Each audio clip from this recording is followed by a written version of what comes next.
En 3 jours, l'or a perdu 2% de sa valeur totale, autrement dit pour l'équivalent de 400 milliards de dollars. Donc on l'avait déjà évoqué ensemble en daily, déjà on avait des divergences qui s'étaient créées sur l'or, même s'il avait extrêmement bien monté, ça reste de l'or, d'accord? On parle pas d'un même coin. Et comme tu peux le constater, on a formé un biseau qui semble bel et bien arriver à sa fin. On a une divergence baissière qui s'est créée en weekly à l'échelle hebdomadaire, et ça c'est plutôt massif. Tu la vois ici, en plus elle est bien belle sur le momentum, et sur le prix, bon, ça monte en flèche. Et là on en a une nouvelle qui s'est formée suite à la clôture de la semaine dernière, on a une nouvelle divergence en weekly. Et donc à un moment donné les mecs, ça va corriger. Alors peut-être qu'on va aller un petit peu plus haut, peut-être qu'on va aller gratter encore dans ce biseau, mais à un moment donné ce biseau, je suis convaincu qu'il va repartir au sud. Et d'ailleurs jusqu'à maintenant, l'or ne m'a pas fait mentir, hein. On a quand même fait une correction de 2% en 3 jours.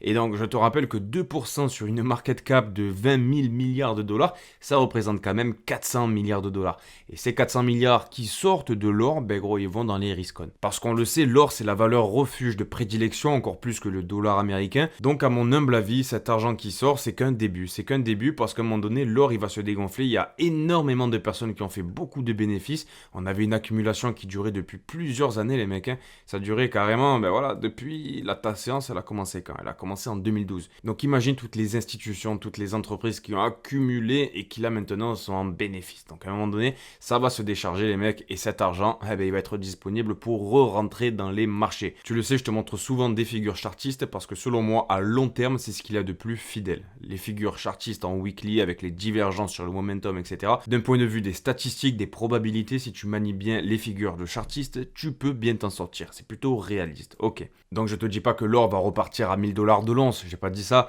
mais une correction qui nous amènerait dans un premier temps sous les 3000 dollars, direction les 2700, ben voilà, c'est pas impossible et ça pourrait remettre de l'argent dans les marchés. Et d'ailleurs, tu vois, cette petite correction là qui a sorti l'équivalent de 400 milliards, ben regarde, ça c'est bien corrélé avec le S&P 500 qui a bien marché. Les marchés traditionnels ont bien performé, que ce soit les indices américains, le S&P 500, le Nasdaq, mais aussi le Bitcoin qui maintenant est un actif qui est de plus en plus massif avec de plus en plus d'inertie parce qu'on se rappelle que quand même, on parle de 2000 milliards de dollars plus ou moins. Donc le S&P 500, tu vois, ben, il a rebondi, il a suivi plus ou moins ce qu'on avait fait, tu vois, les petites prédictions avec ces rectangles orientés, où en gros je t'avais dit, voilà, si on se met dans la même configuration de la correction, de la manipulation, du narratif qu'on avait eu l'été dernier suite au carry trade, là, tu vois, qui était carrément un contexte de guerre mondiale, là aussi, tout le monde pensait qu'on rentrait en récession, etc. Je t'avais dit, ben voilà, à un moment donné, on risque de re-rentrer dans ce rectangle, tu vois, on pourrait avoir une petite remontada qui arriverait voilà, d'ici quelques jours et visiblement c'est bel et bien ce qui est en train de se passer. On est en train de re-rentrer dans ce rectangle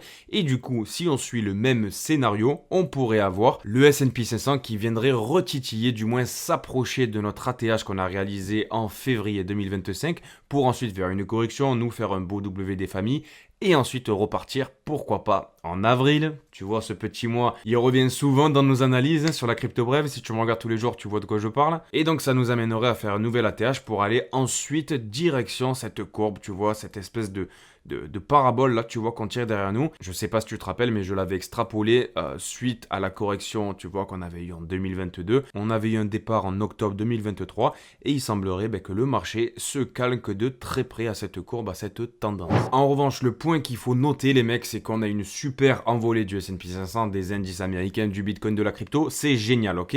Il faut savoir apprécier une petite victoire de bataille. Bon, la guerre n'est pas gagnée encore. Mais, derrière nous, on laisse quand même un gap. On laisse quand même un gap. Alors, il est possible qu'on ne revienne pas le travailler, mais 99% du temps, ou j'ai même envie de te dire 999 coups sur 1000, on revient travailler nos gaps CME. Tu sais, ce petit trou-là, en général, on revient le bosser. Et donc, il serait pas impossible d'avoir une petite correction sur le S&P 500 qui permettrait de venir boucher ce trou pour ensuite repartir à la hausse. Donc, les mecs, si on a une correction dans les jours qui viennent, il faudra pas encore parler de récession parce que il semblerait bel et bien que ce soit pas le plan du marché pour le moment. Bon, et concernant le BTC, le roi de la crypto-monnaie, ce qui nous intéresse sur cette chaîne, c'est magnifique.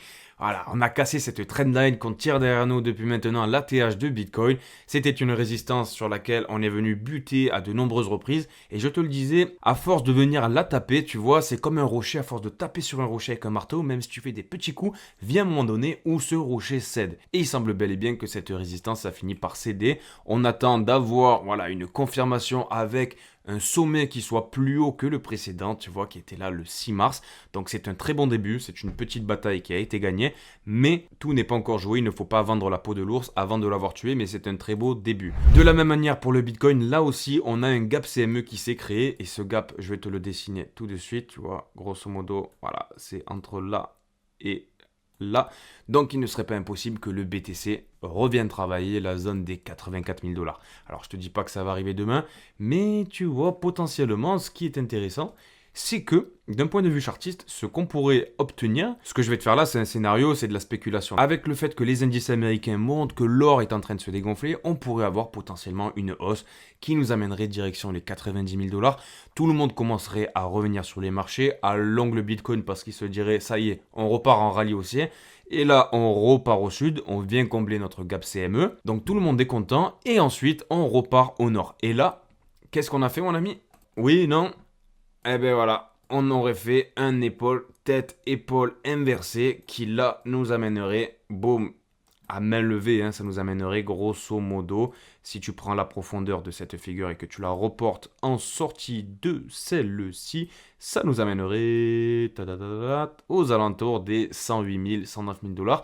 Direction notre ATH de Bitcoin, si c'est pas magnifique. Donc écoute, j'ai aucune certitude que ce scénario va se produire, mais avec les analyses qu'on a combinées ensemble, les amis, en avril, tu vois, il va se passer quelque chose. Je peux pas te dire ça va être au nord, si on va partir à 108 000 $ ou si on va aller corriger encore aux 70 000. Il semblerait que le Bitcoin a envie de faire une petite poussée aussi. Les choses sont en train de s'éclairer, on commence à voir des guirlandes vertes qui s'allument. Avec le contexte qui était hyper difficile ces dernières semaines, il y avait très peu de youtubeurs ou même de créateurs de contenu qui étaient vraiment bullish sur le marché. Donc si ce scénario se produit, je veux 1000 likes. S'il y a 1000 vues sur la vidéo, je veux 100% de likes les mecs. Ensuite, si on fait un petit point sur un projet crypto de très grande qualité qui est Reserve Right, tu t'en rappelles, c'est un projet dans le RWA où tu peux créer tes Flatcoin. Le token s'appelle RSR et on est aux alentours de 400 millions de market cap. Ce que tu peux constater, c'est qu'on a une TVL qui est à 246 millions. Donc là, tu vois, d'un point de vue du ratio TVL sur market cap, on est moins sous-évalué que les Maple par exemple, mais on a un très bon ratio qui est quand même extrêmement convenable par rapport à d'autres projets. Toujours est-il que ça commence à tourner, ça commence à sentir bon sur ce projet-là, et voilà, le token est en train de le montrer. Ce qui est extrêmement intéressant, qui est arrivé sur la plateforme de Reserve Right, c'est qu'en fait, ils ont mis en œuvre des DTF. Des DTF, en fait, finalement, qui sont des ETF on-chain. Les ETF, bon, tu sais ce que c'est, hein, grosso modo, c'est un indice qui s'indexe sur les 500 plus grandes entreprises des États-Unis. Donc, tu as Visa, tu as Mastercard, Nvidia, tu as tous les gros, les GAFA. Les DTF, en fait, c'est des ETF, voilà, comme les ETF, le S&P 500, le Nasdaq, sauf que c'est des gens lambda comme toi et moi qui vont venir créer un DTF qui va être indexé sur des crypto-monnaies de ton choix. Et donc, en fait, tu peux te dire, voilà, ben moi, dans mon DTF, je vais mettre, je sais pas moi, du Bitcoin, je vais mettre de l'Ethereum, je vais mettre de la Cash Network, je vais mettre du Depin, je vais mettre de l'IA, Bitensor, pourquoi pas. Tu vas choisir ton réseau, tu fais ça en 5 minutes, vraiment en 5 minutes, et ensuite les gens pourront venir s'indexer à ton DTF. Et ça, ben les gars, je trouve que c'est une très bonne chose. Je trouve que c'est pas une révolution, mais c'est une évolution dans le monde de la finance décentralisée, mais aussi dans le monde du RWA. Et comme tu le sais, on en parle régulièrement sur la Crypto Brève, on a Paul Atkins qui sera potentiellement confirmé par le Sénat américain comme président, comme un chairman de la SEC le 27 mars. Donc dans maintenant 2 jours, on a un ancien insider de ce projet-là de Reserve Right, Paul Atkins en question, qui va rentrer et qui va diriger la SEC, les régulations américaines. Et ce mec-là, il est pro-crypto. Il a bossé dans RSR. Donc tu vois, le marché, il est un peu bête. Hein. Il y a un mec qui a bossé dans tel projet crypto, il va devenir président. Bon, tout le monde achètera du RSR. Et tu vois, ce qui est intéressant, c'est que, je t'ai fait la métaphore hier, c'est un peu comme Donald Trump qui allait être potentiellement élu président de la République aux États-Unis. C'était hyper bullish parce que Donald Trump était pro-crypto, pro-Bitcoin, il voulait créer une réserve stratégique, etc. Mais on n'avait aucune garantie. On n'était pas sûr à 100% qu'il allait passer, même si on le pressentait, d'accord, avec tous les outils qu'on a, avec Polymarket et tout. Mais on avait quand même de l'incertitude. Et du coup, lorsque Donald Trump est passé, lorsqu'il a été élu président, là, le marché s'est dit « Ok, c'est génial, boum, on y va ». Donc, est-ce que le 27 mars, on n'aurait pas une grosse poussée sur RSR qui serait induite par justement l'élection de Paul Atkins comme Sherman de la SEC. Eh ben les gars, dans tous les cas, on va suivre ça ensemble. Je sais que sur la crypto brève, il y en a pas mal qui sont investis. Ça commence à vraiment sentir bon là-dessus les mecs. Ensuite, une nouvelle plutôt bullish qui concerne Bit&Sor, le roi de l'intelligence artificielle décentralisée. Alors tu le sais, on en a parlé régulièrement de Bit&Sor, je vais pas te le représenter, c'est le roi de l'IA dans la crypto-monnaie, d'accord? Si tu veux plus d'informations, je t'invite à aller voir ma chaîne, tu tapes Bit&Sor et tu vas voir plein de vidéos qui y sont dédiées. On a le PDG de Pantera Capital, qui est, allez, le top 3 des meilleurs VC dans le monde de l'investissement, qui a fait l'éloge de Bit&Sor en déclarant que, historiquement, les développeurs ou chercheurs en open source n'ont jamais pu être rémunérés pour leur travail open source, parce que visiblement, ben voilà, c'est open source, donc forcément, qui c'est qui te paye? Et donc, l'économie qui tourne autour du système de Bit&Sor, ben voilà, lui, il permet de rémunérer des mecs qui viennent travailler en open source, parce que sur Bit&Sor, tout est en open source, et ça, eh bien, notre bon vieux PDG chinois, il le valorise et il en fait l'éloge. Il y a carrément un article qui est bien rédigé que je t'invite à aller voir sur blockswork.com. Ensuite les amis, je vous rappelle que vendredi dernier j'ai réalisé un tirage au sort que j'ai partagé en live sur Telegram qui grâce à ZoomX a gagné 100$, mais cette personne ne s'est pas manifestée, elle m'a pas envoyé de message. Je lui ai demandé qu'elle m'envoie un message sur Telegram ou alors par mail. Donc mon gros, si tu as créé un compte sur ZoomX via mon lien qui est en description de cette vidéo, vérifie bien ton UID, ton numéro que tu as sur ton compte ZoomX pour voir s'il coïncide avec le numéro UID que j'ai tiré au sort. Le numéro, je l'écris juste en dessous là, donc va vérifier et si c'est toi le grand gagnant, dis-moi-le. Donc je vais laisser encore 2 jours et sinon je les remettrai en jeu les amigos. Donc voilà, si vous voulez participer, on en refera d'ailleurs, hein. Normalement toutes les 2 semaines on va se refaire des petits challenges, on n'est pas beaucoup sur la crypto brève donc c'est plutôt cool, c'est familial, on peut gagner 100$ facilement, c'est un exchange qui est carré, qui accompagne la chaîne donc je les remercie. Donc voilà, si tu veux participer à ce genre de petite loterie sympatoche, en description de la vidéo tu as le lien qui te permet d'y participer, il faut s'inscrire, ça prend 2 minutes, sans KYC. Voilà, on n'est pas sur un Binance qui va balancer tes informations à l'Europe, à Van der Leyen ou je sais pas qui. Ça prend 2 minutes, tu t'inscris et puis terminares, tu participeras à la loterie. Ensuite, les amis, pour regarder de près ce qui va se passer d'un point de vue des annonces économiques cette semaine, on va avoir jeudi l'annonce du nouveau PIB trimestriel des États-Unis. Le marché s'attend à avoir 2,3%. Donc finalement, pas d'évolution depuis les derniers chiffres qui étaient à 2,3%. Donc voilà, on veut pas de mauvaises surprises, il faut garder cette dynamique, il faut passer au moins les 2,3%, voire un petit peu plus, ça pourrait être bien perçu par le marché. Ensuite, concernant la politique de Donald Trump, hier on a vu qu'il y avait les Émirats Arabes Unis qui allaient investir des milliards de dollars dans l'économie américaine. On a maintenant la Corée du Sud qui va investir à hauteur de 20 milliards de dollars. Donc tu vois, sa politique est en train de fonctionner. Mine de rien, voilà, toutes les annonces qu'il a fait, tout le bordel qu'il a mis, eh bien il commence à payer parce que tout le monde commence à se faire caca dans la culotte de Donald Trump et du coup tout le monde commence à céder. Et d'ailleurs, il semblerait bien que ce soit aussi le cas du Royaume-Uni qui est prêt visiblement à sacrifier sa taxe GAFA pour apaiser Donald Trump. Et mine de rien, ces taxes a représenté quand même 800 millions de livres, donc on peut dire l'équivalent d'à peu près 1 milliard de dollars par an. Et donc il semble bien qu'on ait un revirement spectaculaire qui est en train de se passer et l'Europe est en train de céder. Donc c'est un revirement qui est spectaculaire les mecs. Donald Trump, voilà, il arrive toujours à ses fins et c'est vraiment pas surprenant. C'est pour ça que quand je te dis que voilà, sa politique de Donald Trump, c'est de réindustrialiser le pays, c'est d'augmenter la production. Donc forcément, tu as besoin d'avoir des taux d'intérêt qui soient faibles et donc peu importe ce que va te dire la Fed, à un moment donné, ils vont céder à Donald Trump et on va avoir des baisses de taux durant l'année 2025. C'est ce que je t'annonce depuis l'élection de Donald Trump et je reste droit dans mes bottes par rapport à ça.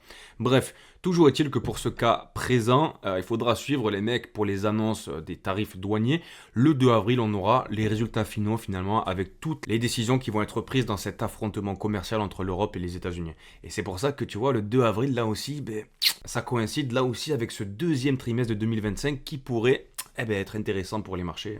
Ensuite, parmi la crypto brève, les mecs, je sais pas s'il y en a beaucoup qui avaient acheté du WLFI, le token, tu sais, de la famille de Donald Trump. Il y a tout qui tourne autour de lui en ce moment, c'est un truc de malade. Hein. On en avait parlé cet été sur la crypto brève, les mecs, je sais pas si vous avez mis quelques cacahuètes. Et pour faire le parallèle avec le token qu'il avait lancé avant son investiture à la Maison Blanche, le token était monté à 20 milliards de market cap. Et donc ce qu'on peut voir dans ce petit tableau, c'est que si le token du coup de World Liberty Financial atteint les 20 milliards de dollars, ça ferait l'équivalent d'un x20 avec l'état actuel au prix où tu l'as acheté si tu l'as acheté cet été, où le token valait 0,025$.